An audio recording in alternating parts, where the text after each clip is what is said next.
will make the Saudi royal family nervous.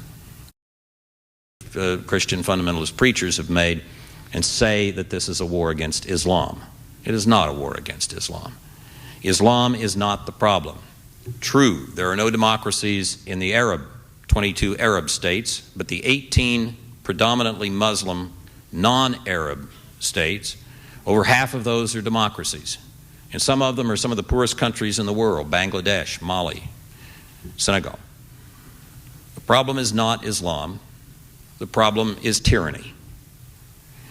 And if we convince the decent Muslims of the world, the decent people of the world, the people who are in slavery, essentially, including in many of these states, the women, that we are on their side, we will ultimately prevail, just as we did in World Wars I, II, and III, the Cold War.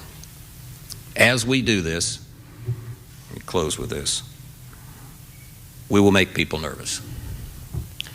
We will make the Saudi royal family nervous. We will make the Mubarak regime in Egypt nervous. And if we succeed in freeing Iraq and then begin to turn our attention to the Syrias and the Libyas and the other rogue states and exert pressure for them to change, the Saudi royal family and the Mubarak regime will come to us and they'll say, "We're very, very nervous." And our response should be, "Good." We want you nervous. We want you to realize that now, for the fourth time in 100 years, this country and its allies, its democratic allies, are on the march. We are going to win, and we're going to win because we are on the side of those whom these regimes most fear, their own people. Thank you.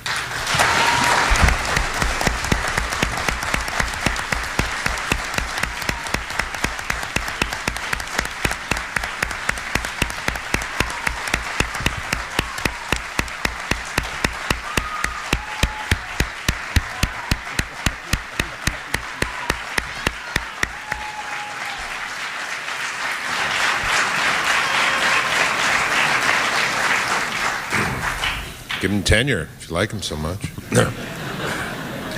Well, how about that? You see why we brought this group, three people who know a lot, and they presented it all to you.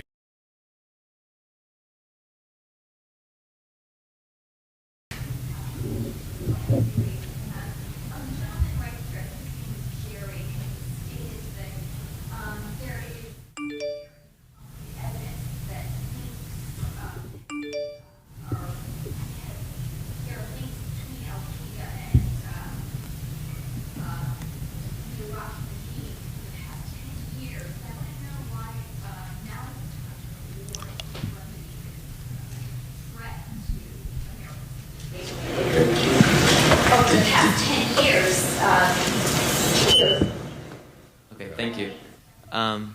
Did the panelists pick up the question? Why don't you repeat it quickly? Okay, the question was, if we had known in the last 10 years that Iraq was linked to all these terrorist organizations, why has America decided now is the time to go in? Well, let's be precise about two things. Iraq has been on the list of terrorist-supporting states for almost 20 years, largely because of its very close connections with some radical Palestinian terrorist groups. That goes back a long way. The evidence of their connections with